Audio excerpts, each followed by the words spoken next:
Alright guys, when it comes to the consensus of who Ash's strongest is, or even who your favorites are, the one that's most likely going to get selected are Ash's ace Pokemon. What are ace Pokemon? Well, there isn't any concrete definition since it's a fan term, but to simplify things, it's the guy who comes in clutch the most, in both quantity and quality. Think to Ash's Infernape or even Greninja. Getting back on track, the talks about power scaling haven't been the same since Gen 6 and onwards due to the introduction of gimmicks. Don't have a Digi-Evolution, don't get to do a cool pose, can't get big. Well, time to go to the trash. Okay, I wouldn't say trash, but the common belief is that without having these temporary power-ups, you aren't at your full power, despite that being disproved many times. But you're not here for me to talk about being disproved, you're here to talk about me giving every ace a gimmick. So, without stalling any longer, let's get started.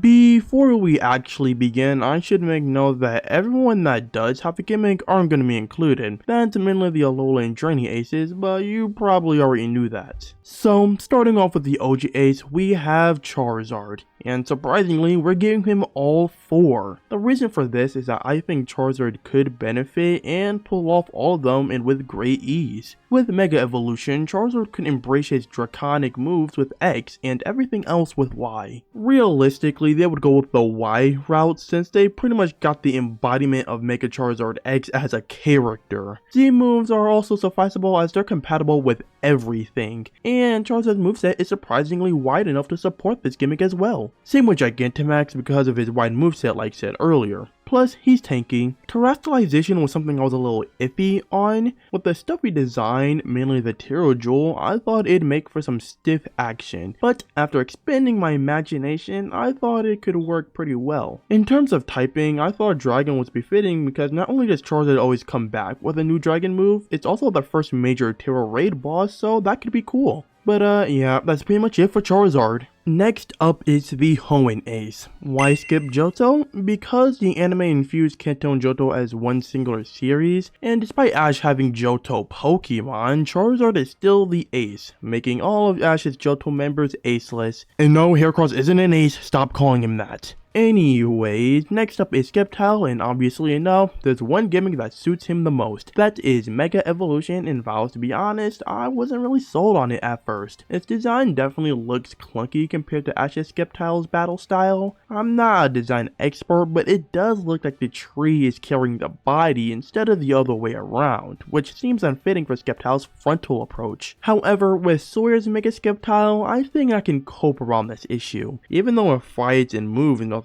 like Ash's, I'm starting to think there could be some room for possibilities. Also, like every Pokemon to exist, it could pull off Z moves decently, but Sceptile lacks a wide move pool, and I don't think it's anywhere closer compatible with Dynamax. Its mobile fighting style would be very out of character to just take damage and dish it right back out. Like said earlier, Sceptile's moveset lacks variety, so there'd be no good strategy with this either. Terrestrialize could work, but I doubt Ash would use that over the exclusive gimmick giving only to the 1%. But all in all, Mega Sceptile would be a befitting gimmick for a Sceptile. Next up is the Diamond and Pearl ace, being Infernape, and to get one thing out of the way, he sure ain't gonna have Dynamax. Like Sceptile, Infernape's battle style would be much less befitting of the gimmick, despite the wider moveset. And just now mid-script, I totally forgot about Pikachu, who also fights like the last two, but also used Gigantamax before. To clear up a counterpoint so my logic remains structured, Ash's Pikachu doesn't really use Gigantamax, but considering all the times he had the option to, but still does something else, I think it's clear this was a conscious decision. Sure, Pikachu's bulky, but not bulky enough to risk being an easy target. There's a reason why it never shows up.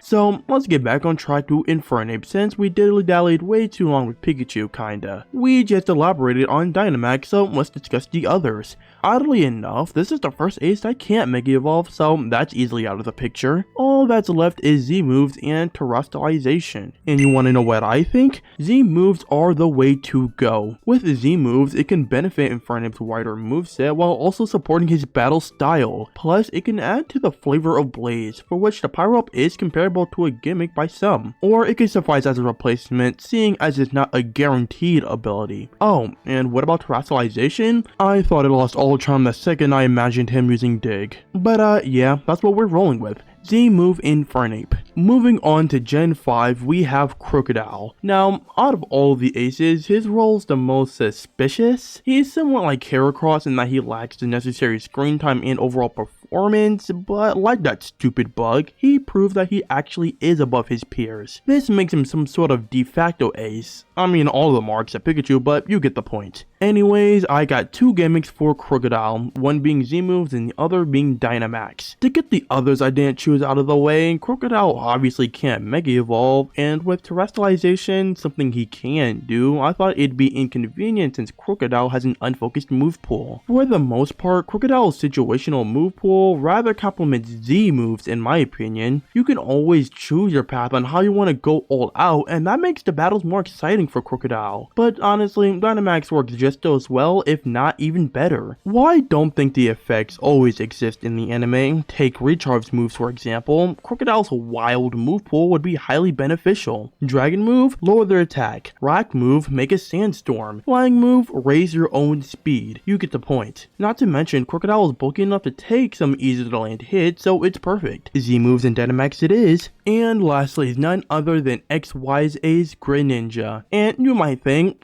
oh, the Ash Greninja form is the equivalent of a gimmick, but it's retconned. Well, the ability is still there, but the form has been erased, making it a normal Greninja with boosted stats. Either way, Battlebond Greninja can still be capable of using gimmicks anyway, so let's actually talk about them. No shock to anyone, but Dynamax is out of the window. No need to keep elaborating why. It's the same reason as Sceptile and Infernape, and since Mega Evolution is automatically out of the window, all that's left is Z moves and Terra. To be honest, I was sold on Z moves since it's pretty easy. It would naturally be stronger than any move Greninja desires, especially Water Shuriken, but the only thing that held Greninja back is that it isn't much of an ultimate move kind of guy. This led me to want Terrestrialization, which I actually was hesitant on at first. The design is definitely stuffy and it made me suspicious on how good they move, but luckily a Terra Sudowoodo convinced me very quickly. So I think Terrestrialization is the gimmick I would give Greninja. So to summarize, Charizard gets everything, Sceptile gets Mega Evolution, Infernape gets Z moves, Crocodile gets Z moves and Dynamax, and Greninja gets Terrestrialization. All in all, this seems fitting to me.